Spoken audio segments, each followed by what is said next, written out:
Hello, hello. I mean, hi. Damn it, I did it again. I don't Yeah. I don't want to start with hello. I want to start with hi. Hello. Oh, I did it again. Oh, sweet, sweet Lord. Welcome to King Pollys World, where every day is a holiday. And today is no different. Today is a special, special day because we have King Pollys Husband here.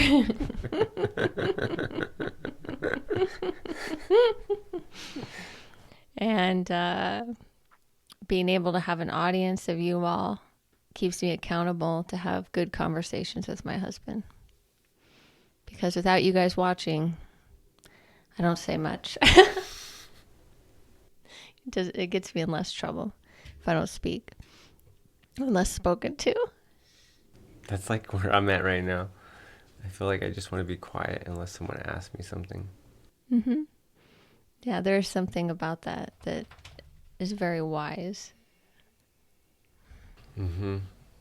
And I feel at some level like we're all being called to start talking less. I feel saying Mm-hmm. less and being more within.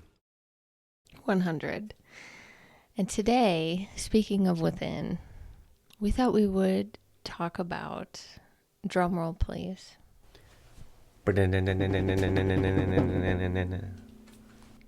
how we have survived the last 2 years.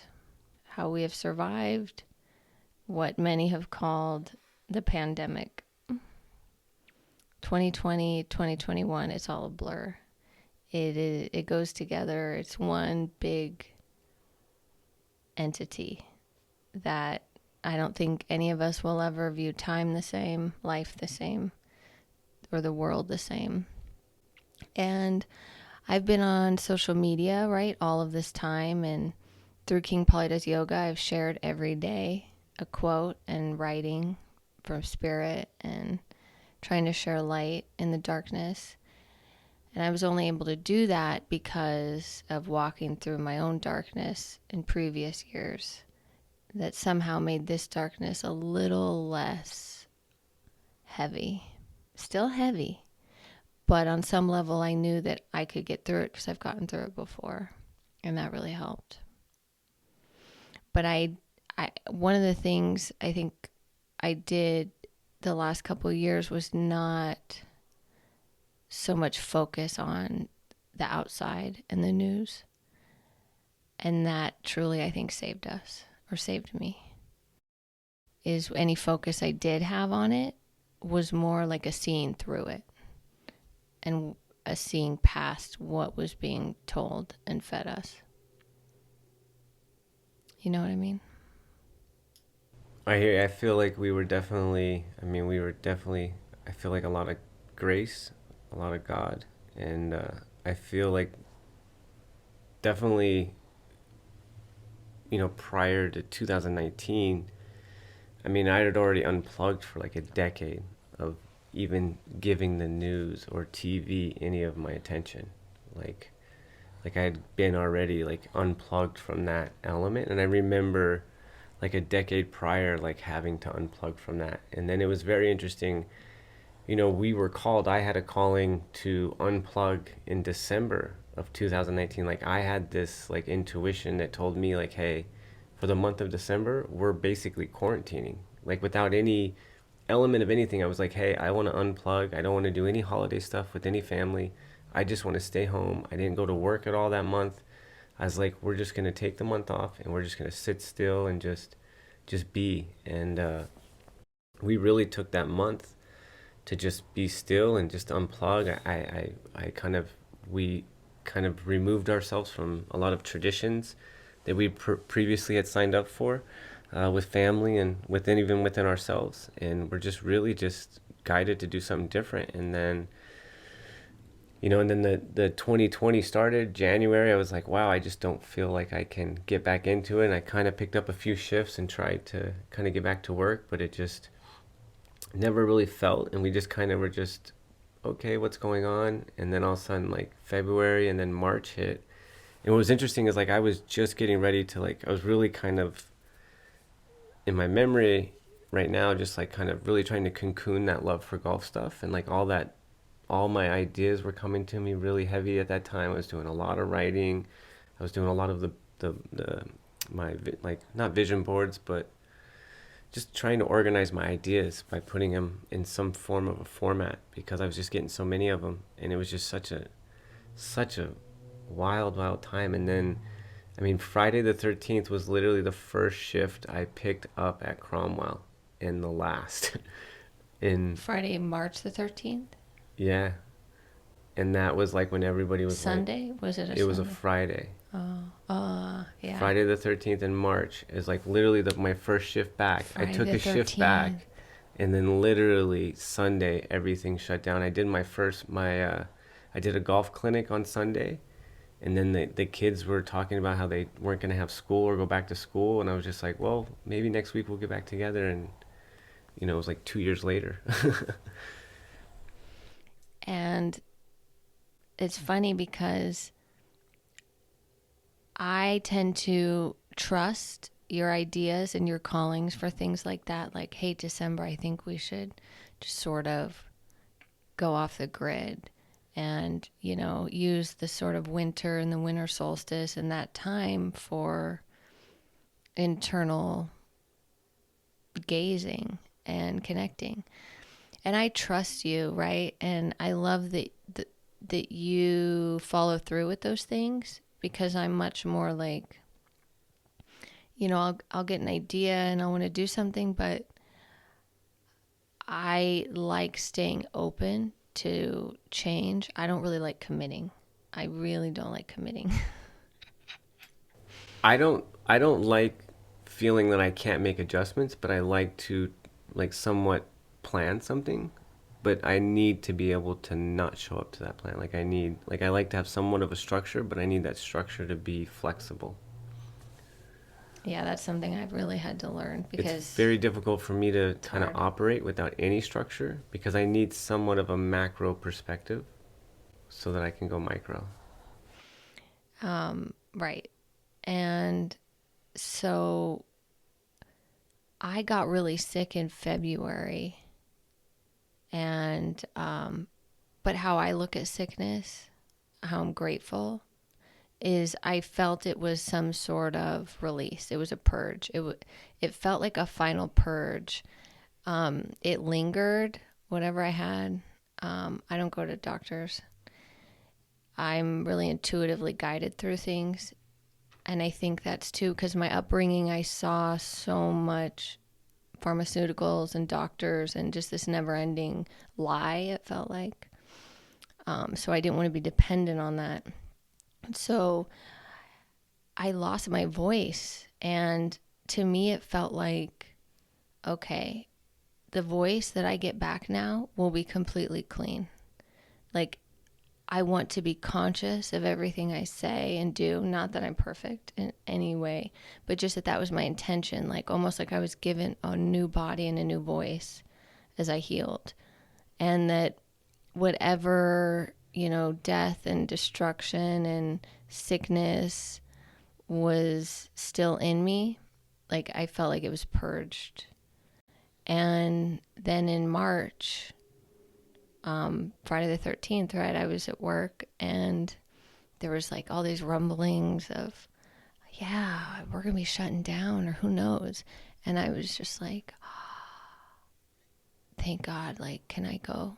Can I leave this place now? Because I entered into work every day fully like, okay, I'm going to be of service and I'm going to be as joyful as I can and show up best I can. But please, God, let this be my last day here, working in a job that I don't like. Is Chinese New Year the same month and same day every year? Yes, it begins with, I don't know, it begins with the moon. It has to do with the moon. So it's the lunar, they go off the lunar year. Because remember, a couple of weeks before we shut down, I worked at an event at Bellagio for Chinese New Year, like a dinner. And I remember like there was like this weird talk about it all, and people were from China and all that stuff. And then like they were saying like half the crew, like people were wearing masks and gloves, like waiting the tables. and I just felt like so uncomfortable. I was just like, wow, what is going on? Like that was like the taste of it. And then, so I got to go home early Friday, got to go home early Saturday, and then I didn't even have to go in Sunday. That was the day the world shut down. And I remember just thinking to myself, oh, God, you're funny. You are funny. This is how you finally got me out of here. And you got all of us out of it. Like on some level, it felt like a shutdown for the soul. Yeah. Not that I could see that all right away, but eventually, and looking back, that's what it felt like. Like it was a reset. It was a reset button, and each of us handled it differently, and it was meant to be different for each of us. And our experiences and what it brought up in us, and the death that some of us had to go through, and the pain and the confusion, and literally like the rug swept up from under us. Like we had all built our foundation on something faulty, it felt like, and it had to crumble. I mean, I had been feeling a lot of that for since I was in fourth grade, since I was young. So, I mean, for me, like it was definitely scary and I didn't understand it all. But there was something inside of me that was like, this is good for us. This is something that we all need. And like, especially when I looked at, my like my people, my community. You know what I'm saying? Like people at all these different places that I work, like I in just society and culture, like I just saw like we were all just so burnt out. Like we all just needed a break. Like everybody just needed to We were all rest. already sick, is the thing. Like Depleted. depressed, anxious, unfulfilled, joyless, plugged into, we were plugged into this Depleted is. world. And this was the only way to disconnect us from it and plug us into source. And that's what it feels like for me. And as scary as it is and uncertain, I mean, I haven't worked. I haven't been making money. Like I was on unemployment. And then we went through our savings like so many people. Like it's really been a trial. It's been a trial in faith. Yeah, it was definitely very interesting. I mean, in terms of like finances, like once I kind of saw the wave come, it really reminded me a lot of 2007 and 2008, which, I went from having an 800 credit score with four houses in 2007, 2008 to losing everything and having nothing and having to file bankruptcy. So I kind of went through a lot of like I had to release the big house. I had to recognize that I wasn't going to have a good credit score. I'd been working on since I was 18 years old. The credit, just all these different things, and like this fear of like not being able to buy things or have credit, like having to have cash. And so I kind of went through some of that stuff in 2007, 2008, and went through all that experience, and then had gotten through it. And by the time, fast forward to 2019, 2020, when all this stuff started to happen again, like I had already, rebuilt my credit score back to almost 800. We had built savings, we had built all this stuff. And then all of a sudden this wave came again. And I was like, here it is. Like, it is what it is. Like, I'm not gonna, I just remember just going, I'm not gonna give up my peace of mind or my joy over a credit score and a bank account. Like, I don't want to do it. And not that I didn't, and not that I didn't have moments with it, but that was my north. Like the direction that I wanted to go, the direction that I wanted to face is that I did not want a credit score and a bank account to beat my joy.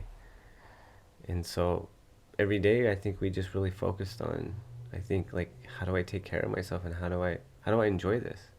What's the benefit of this and how can I enjoy it? And for me, it was nice just to be simple and to, pitch a tent in the backyard. Our days were, I mean, we got Luna. Literally, I mean, God blessed us with Luna. Luna was such a help. Like, I don't know. I mean, we might have to give all the credit to Luna because, I mean, there were so many times where just we felt so fearful or whatever it was. I don't know what the feelings were at the moment, but I just know it was dark and heavy. And we'd be laying in bed and just having Luna and the spirit that Luna had. And, you know, she would get me, you know, to take her on walks every day. And if I got out of the house and just went on a little bit of a walk with Luna, it was like I was able to shake most of it off. Like that right there would end up relieving like 70 to 90%. It's so amazing how like I can be in our home and like I could just feel walls caving in on me and just feel like I can just like start spinning down the toilet bowl. And it's just a simple like getting out, letting the sun hit my face, you know, smelling some plants, you know, grabbing some sage out in that desert and smelling it. And like, I mean, I got spots out in the desert like where and like especially washes, like I really like washes. Like I would just go out in the desert and walk, and I would just go into like a wash.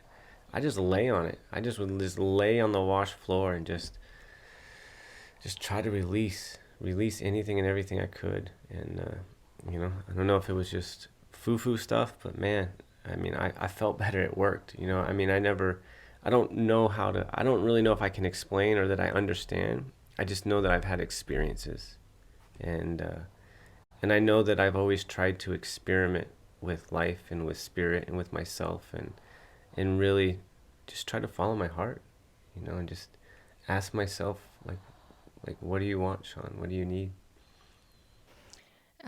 Totally. And getting Luna, our little Boston Terrier, that was a miracle because you had a friend that gifted us money, that was called to, like said, hey, and he's connected, spiritual, awesome friend. And like that was such a gift, and that was God showing up like, wow, okay, I guess we're meant to get this puppy.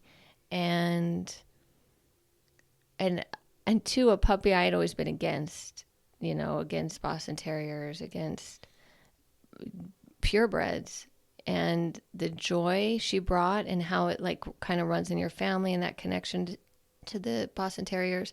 And I had to release my mind's preconceived judgments of good, bad, and she kept me grounded in a time, you know, where I did allow myself to sort of float out into the ether and be in another world, creating King Pollys World. And she brought me back to earth and gave me routine.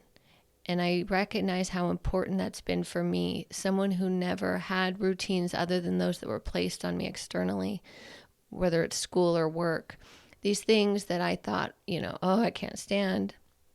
Yet that waking up at a certain time and having a routine does really help us humans, it feels like. And so just having these, you know, okay, I got to feed them at this time. We need outside time, go to the park, like connecting to nature. You know, we had a backyard for that first year in 2020. And I would literally in the mornings walk out there and just lay on the concrete.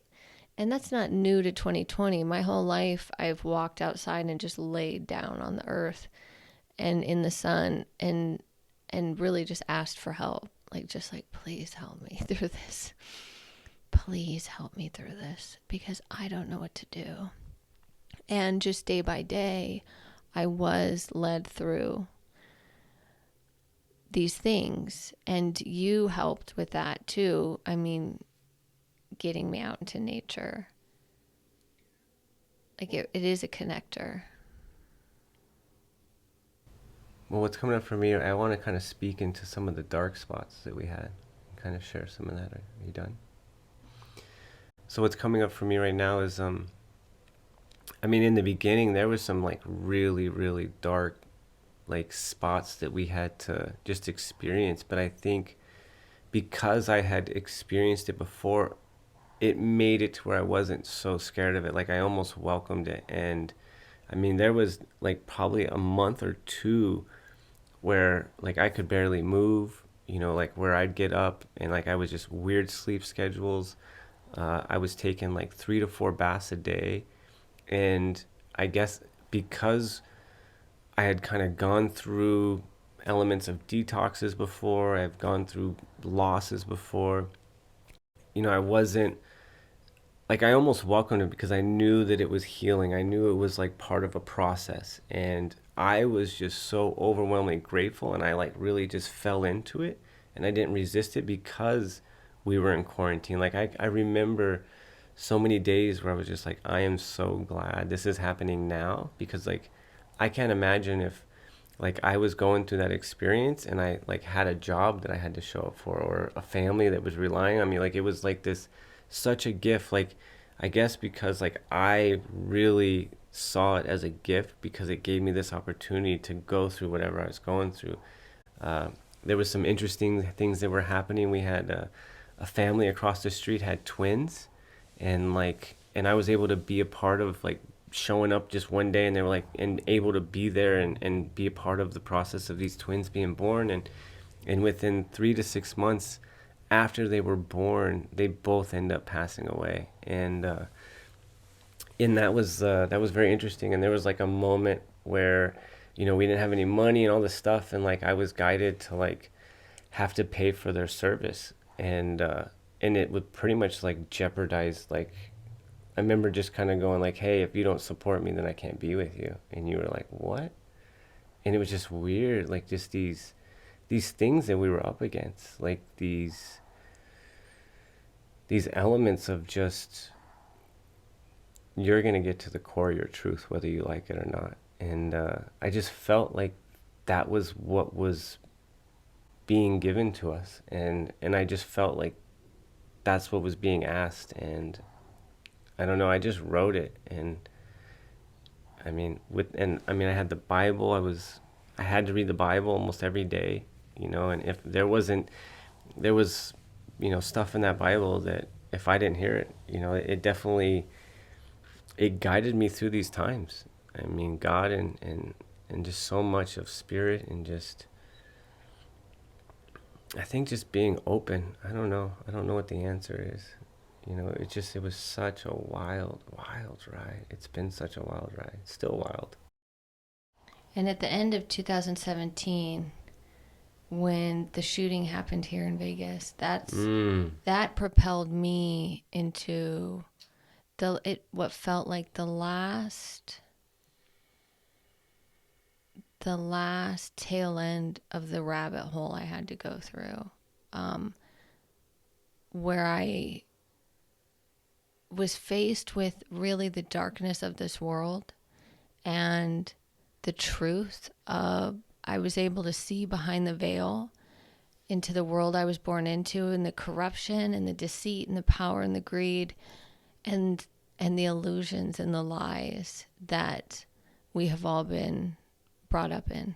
And I had to go deep within. I've always been a spiritual person, but I was able to really, it was like that final connection to spirit, and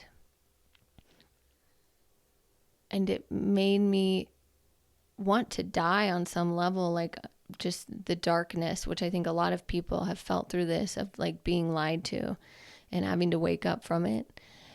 And whether that's on the big scale, right, of government, or the small scale of family, our family of origin, which I also had to go through,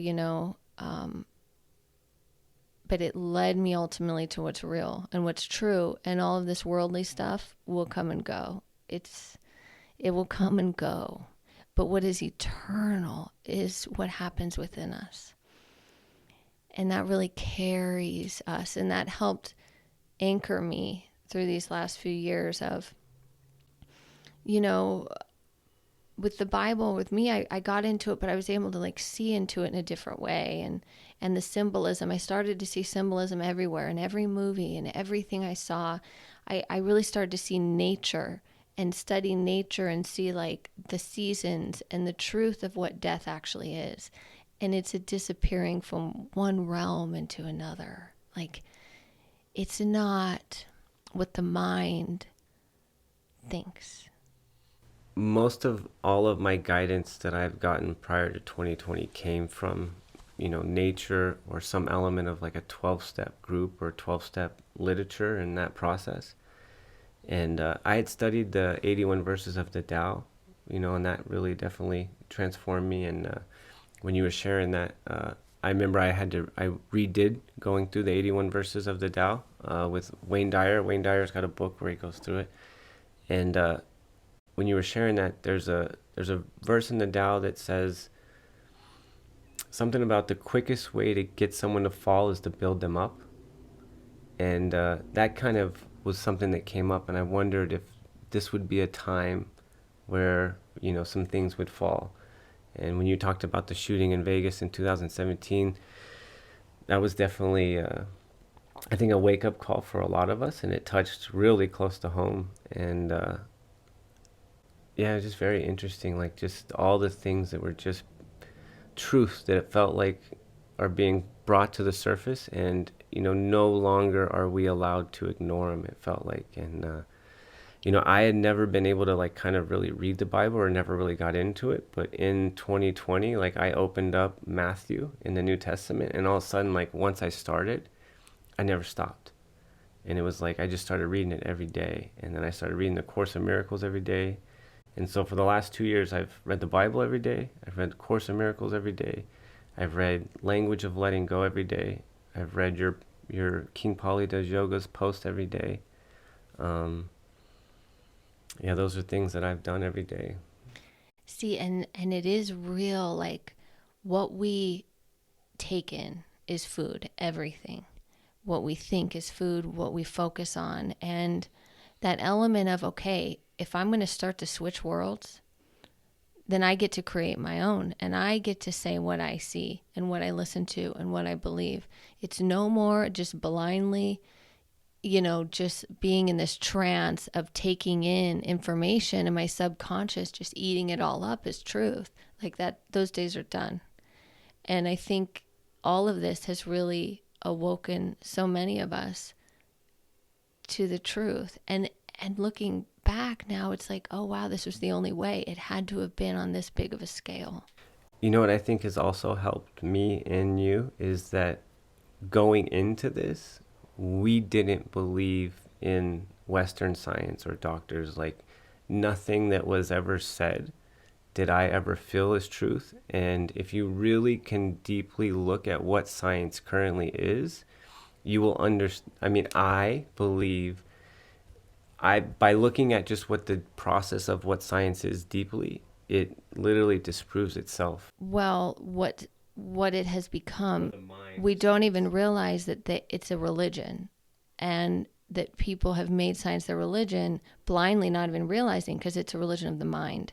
They've And made it in order to do any experiment or to do anything, you have to take into account every single thing in the universe. This element of nothing is not changed by the observer. So who is the observer? Who's paying for the study? Who is taking part in this study? Mm-hmm. What is the cycle of the moon in this study? What is going on energetically? There's just so many things, but the mind clings to an answer that works for it. And we're finding that we're moving away from that. And I have been gifted with the experience of growing up in a sick household where things were prescribed to heal and fix and make better, but all that they did was make it worse. And I saw it at a young age, and I'm so grateful, because I would be my mom today, and I would be my dad, and I would have been on Prozac, and I mean, there was pills everywhere. There was just pills everywhere all the time, and doctor's appointments. And when I'd have to go to the doctor, and here's this man who knows nothing about me, and he listens to my lungs, and he prescribes me a steroid, and he prescribes me my antibiotics, and I go on my way. And it's like magic works to a point. That's why the placebo effect is even a real thing, because the mind, if I believe this will help me, it will help me to a point. And everything has an effect. Every cause has an effect. And I remember just thinking, like, wait, if I have a tumor or a cancer growth within me, how is cutting it out going to help? What is the root? How did it get there? Because the same way it grew, the opposite way is how it will dissolve.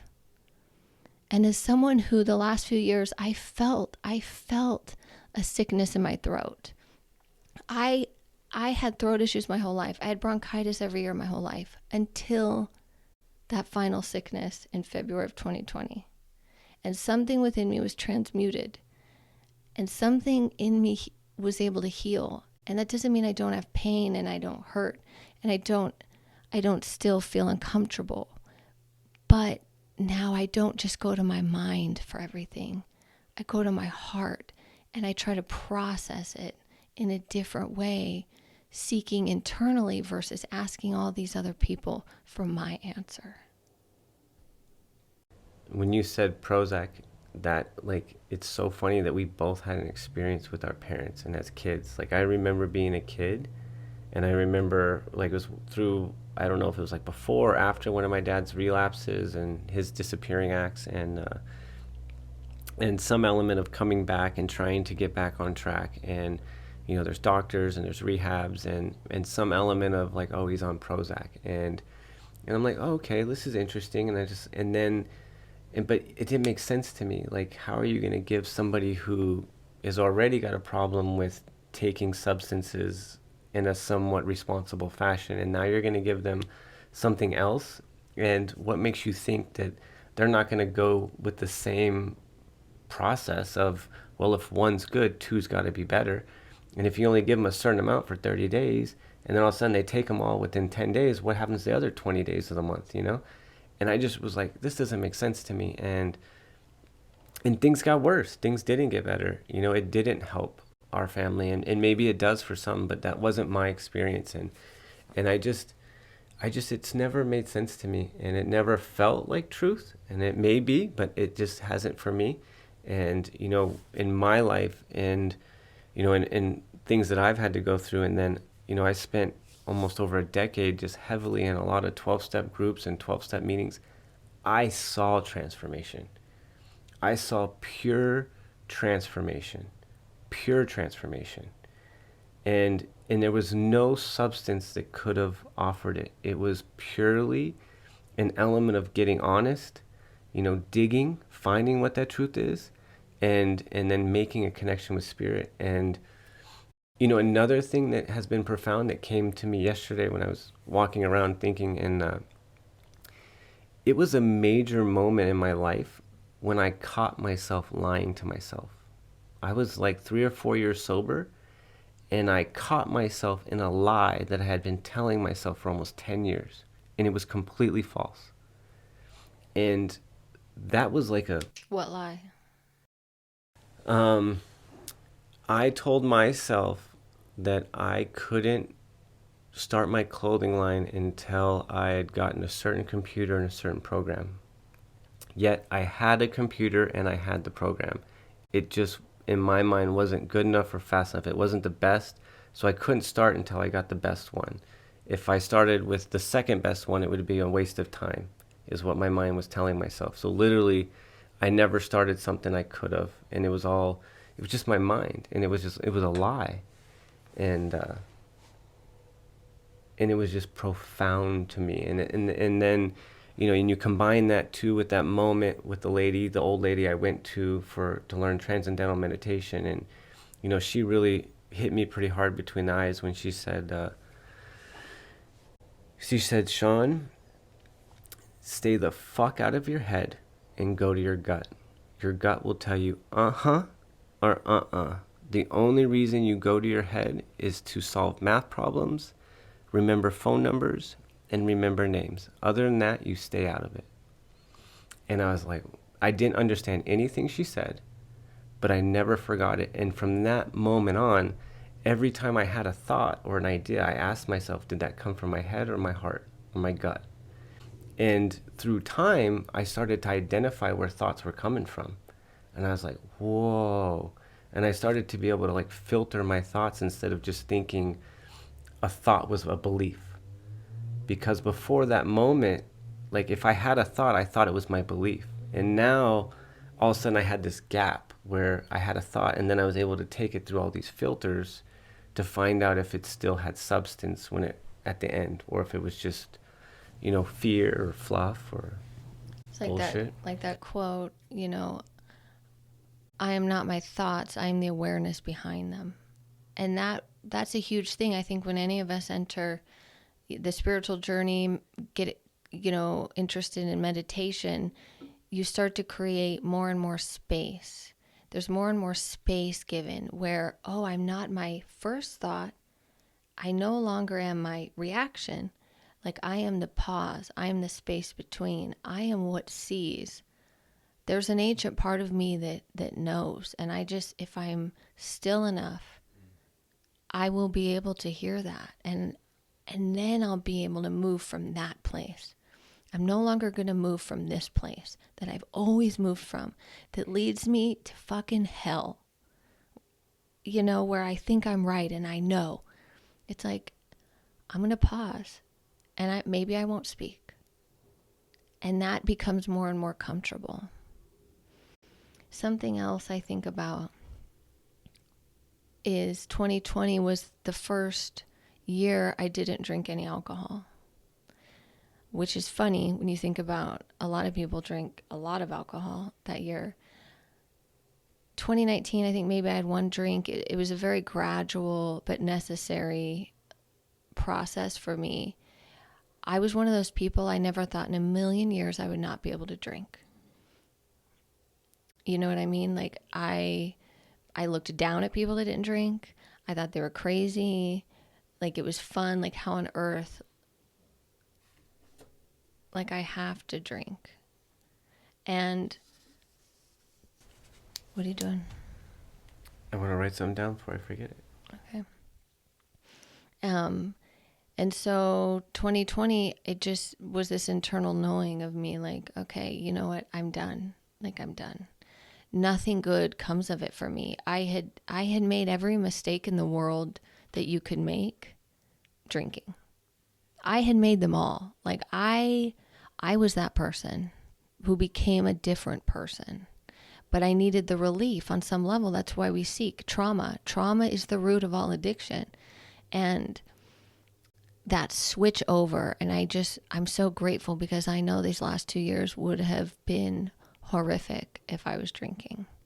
And that switch to plants and the healing that I have found through plants that have been deemed illegal until recently. Like, it's insane to me that when I learned that Valium was made from a plant, like the valerian root, that they extract one piece of this plant and then mix it with, it's a petroleum-based pharmaceutical, like, so they can make money off it and patent it. You can't patent a plant. And once I learned that, I went, like, we really were given everything we need to heal and be healthy and to actually live.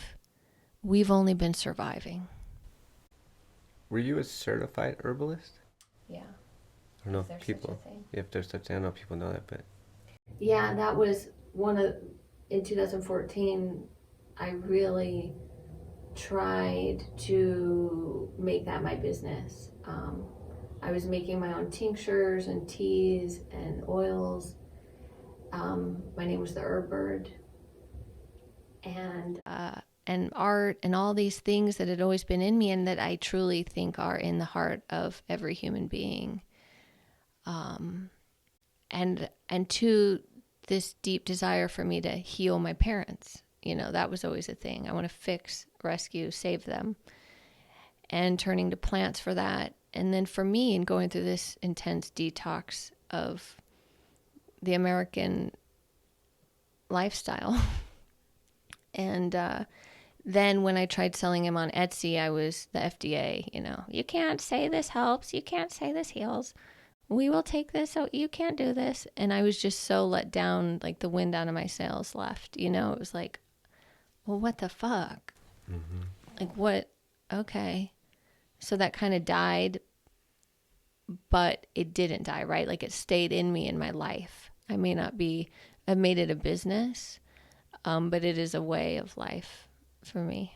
I think that is definitely, that was something that definitely connected us, was like we were like just eager to have a personal relationship with God, and we were believers in like nature and plants and plant medicine and herbs and oils, and we were kind of somewhat, resistant, or at least, not believers of modern medicine and stuff like that.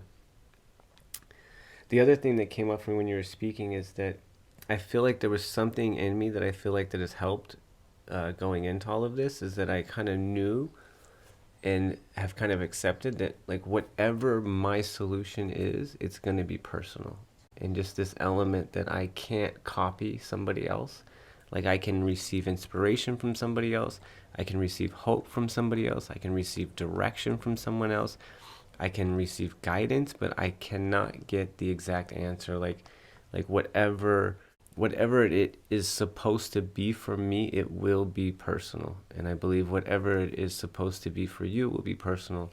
I don't believe anything is even capable of happening twice. No, and that's so much of the And once struggle right. is think like, well, okay, I'm going to do what they're doing, or I should be doing this, Why comparing. didn't I get the results that they got? And it's like, no, like we learn from everyone, but it ignites within us our own personal path. It shows us where to go for us. That doesn't mean we do it the exact same way. That's the other thing. It's like we ask other people, well, what'd you do to get rid of this or to help this? And it's like, honestly, the answer is inside of each of us. We're just not willing to face it because it requires change. It requires such deep internal shifting and being uncomfortable and being new. Like birth, when a baby's born, it's like, what the? But that's how anything is birthed. When I think of like two elements of like a doctor that I trust, I think of therapy, and even that I've kind of stepped a little bit back from. But I really liked therapy, and I benefited greatly from it because I made a commitment to it, and it was something I did weekly for almost like 3 or 4 years. And the thing that I liked about it, regardless of whose office I was walking into, I had a committed appointment to where I was going to sit still in a closed room without any of society or culture's distractions, and I was going to look at what I was thinking, what I was saying, and what I was feeling. And that is huge. That is very huge. And then the other is I love my chiropractor, Dr. Greenwald. He's a kinesiologist, and kinesiologist is a chiropractor that can kind of speak to the body. And people say that, it's impossible for the body to lie. I believe that to be true. And through kind of seeing him, and, it was just so amazing to go to, just the experiences that I had with him were very personal, and just the things that would come out through my body and that he was able to pick up on. And they just spoke to the core of my being. And he would say things, and he would be able to bring up things that were stored in my body from when I was a little kid. And it was just very eye-opening that it just really expanded me to just not think that I knew, to kind of surrender, and to just kind of allow things to flow through me without feeling like I had to like understand Figure every detail before I could release it. Right. And just kind of just go, you know what? Feeling it. Feeling is healing.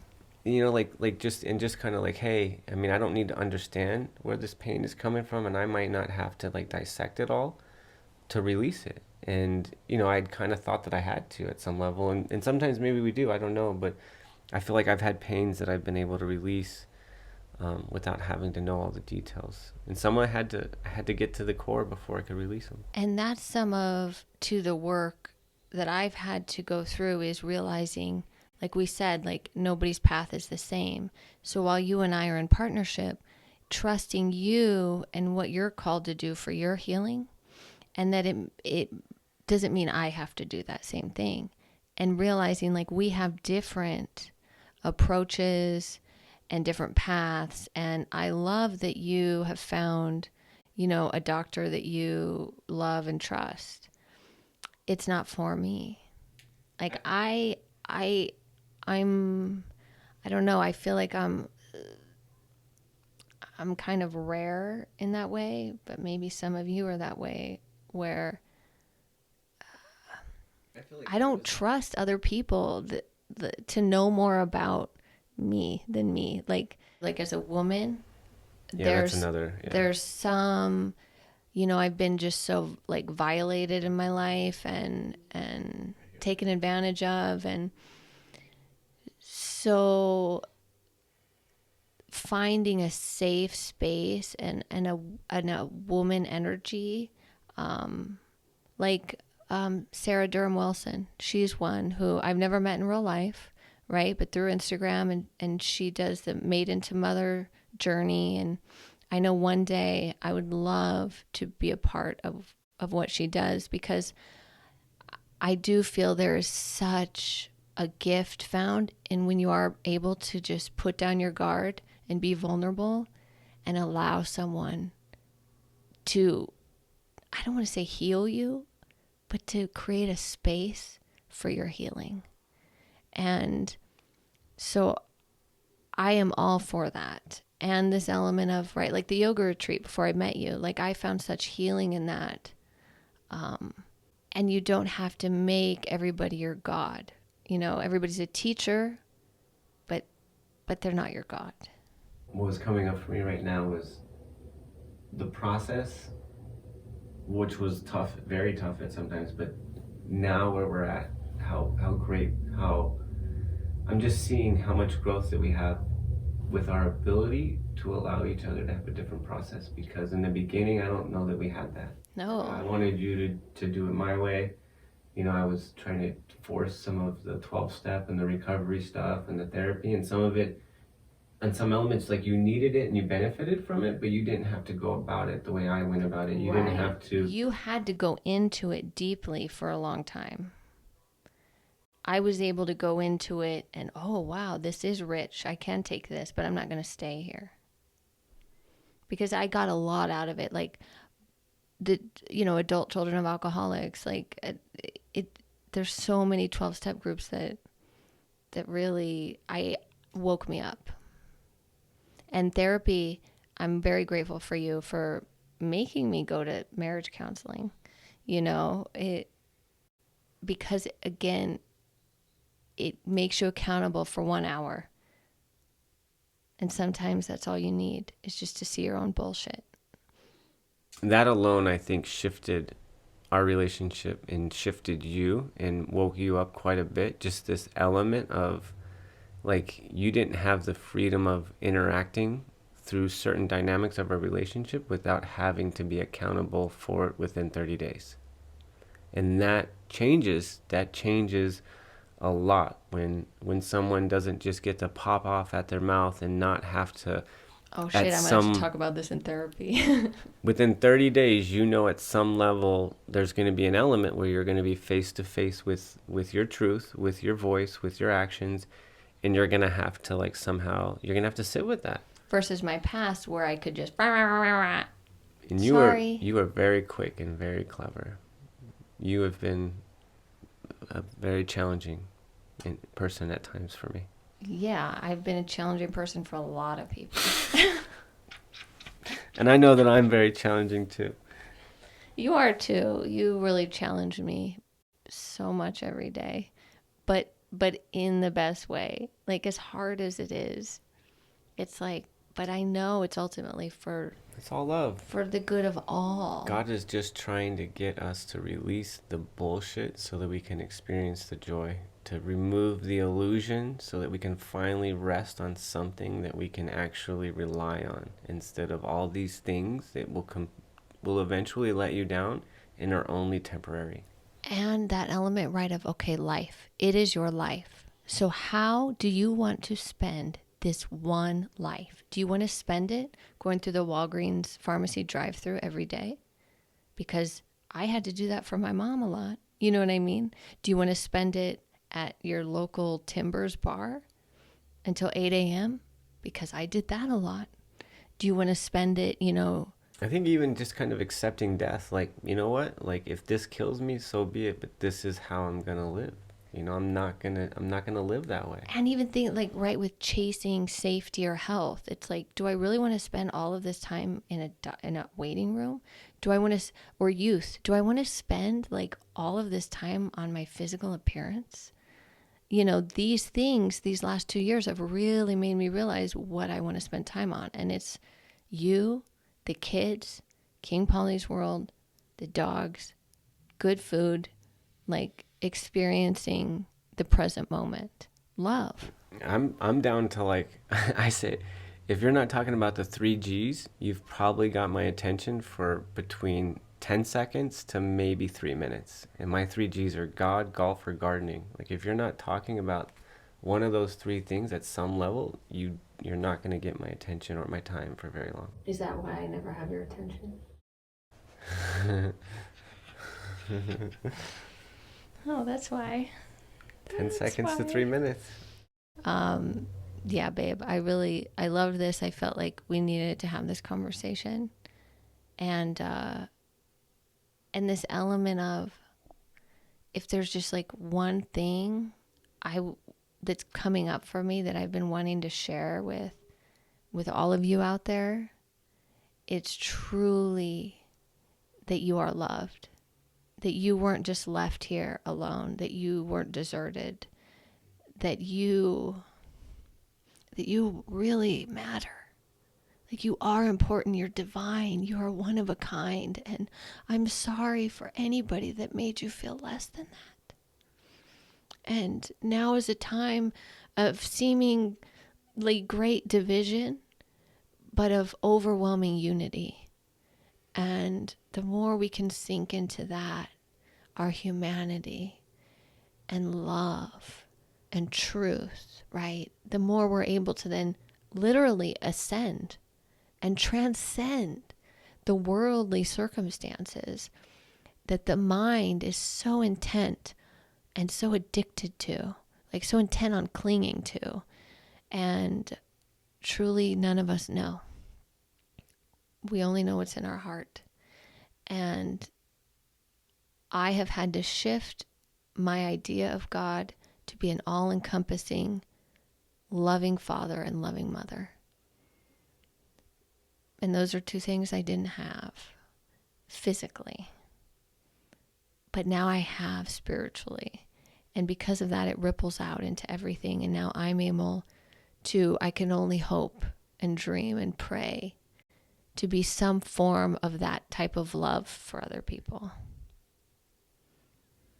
That's all I want to do, is be a safe space. And that's been hard these last few years when I want to share all this stuff, right, in the world and you know, on Instagram and memes and whatever. And I really had to check in with myself and be like, oh, what am I sharing? What am I sharing? Fear or love? Yeah. And to recognize, you know, both will brew within me, and I exude both, and that it's my responsibility to be the filter. We are filters. We really are. Like, we are filters. And I love how Jesus in the Bible, he says, it's not so much what you put in your mouth, it's what comes out. That's been huge. Jesus is such a gangster, man. I love him. Do you want to do a top 5? I polled to do a time. Yeah. Top 5 article clothings or top 5 places to eat? Places to eat. Okay. We can put it back in the hat, please. Quit telling me what to do. Top 5 places to eat in the whole world. All right, number 1, guess what comes to my mind? Butter cake at Mastro's. I was eating that when I was just a little shop girl. I didn't even know it was like a famous place where rich people go. But I spent $15 on that butter cake once a week. So that's mine. I've always been a minimum wage girl on a luxury food diet. First thing that came up for me was Grape Street's eggplant parmesan. Even though I might not be the biggest fan of the owner, I am a big fan of his eggplant parmesan. I used to have it all the time. I like that one. That one comes up. You know, my high school self, I would go to Applebee's And my go-to was the Chinese chicken salad. I don't know if it still exists. Dressing on the side. It was my favorite thing in the world. Flower Child just popped up. I really like Flower Child. Esther's Kitchen. In-N-Out fries. Forever. I stand In-N-Out fries. Some of the darkest points in my life were made brighter because of In-N-Out fries. Mint. I really like Mint's Indian food. Oh, I love Indian food. Ooh, Frankenfeena's. Got a big shout out. Yes, Frankenfeena's. Mexican. I love Frankenfeena's. And Carlos is the best waiter in town. Ever. Flamingo and 215. Frankenfeena's. I could eat chips and salsa. I'm not going to say every day. And we've been every really week. enjoying Parsley's lately. Parsley's is a really nice spot that's kind of low budget, and the people there are always so nice, and they hook up quantities. We get, they get the, what's the thing Rice Brian gets? bowl, chicken. Falafel? No. Schnitzel? Chicken, it's like, it's breaded, thinly breaded and fried. Tzatziki, basmati rice, And they got that hummus. dessert, and they got the parsley French fries with feta cheese. So good. All right, that's enough. Top 5 places to eat in Vegas. I love you, babe. I love you. Thanks for showing up, even though we had a rough start. Yeah, there's energy. Sometimes there's just energy between us, and we just have to get it out. Mm-hmm. I think that that's something that has really shifted our relationship, is to not, like, I don't really necessarily think like, oh, what's wrong with Abby or what's wrong with me. It's like, You said my real name. oh shit. You said my, now they know. Bruce Wayne. I'm Batman. To like instead of what's wrong with you or what's wrong with me, like what is it between us? Like what is it? And yeah, and then asking God to intervene. Oftentimes it's the voice in my head going, oh God, why can't he be more like this? Why is it like this? Why can't he be more like this? Yeah. Unable to accept what is. Mm-hmm. The resistance to what is. Closing statements. I'm going to take the phrase from my new. I have really fell in love with online, going to church online the last 2 years. I've got attached to a couple of them, and the one they came up with the phrase for 2022, and it is "Here is holy." And you know, like you were saying earlier, you know, you're holy. This moment is holy. Here is holy. It's all holy. Elevation Church, right? Transformation Church and Elevation Church are the two churches I've really enjoyed online, but that one's from Transformation. And that's something we don't do together. Church. Mm-hmm. I offer it to you. Mm-hmm. Yeah, I do. I love it for you. Mm-hmm. My closing statement would be episode 9, lucky number 9. Our number, baby. We were married on 999. Completion. I felt like a lot of this needed to be shared because I haven't shared it. And I hope it helped in some way. And if not, I at least hope it was entertaining. Mm-hmm. And I truly appreciate you all. We're moving, we're grinding, we're shaking, we're dancing, we're making our way in this new year. And truly, truly, I feel that miracles are here now. And it's just adjusting our eyesight to be able to see them. And I wish you all so many miracles and love and hope and healing and a shift in perception. Thank you so much for being here. Please like, comment, subscribe, leave us a voice message. Follow us on Instagram. I think I have a closing statement 2.0. Okay. What is it? My truth is my truth, and I have the right to be wrong, and I have the right to change my mind. Mm. And I believe you also have that same right. Mm. Yes. Yes. Thanks, baby. And thank you all for joining King Pollys World, where dreams come true.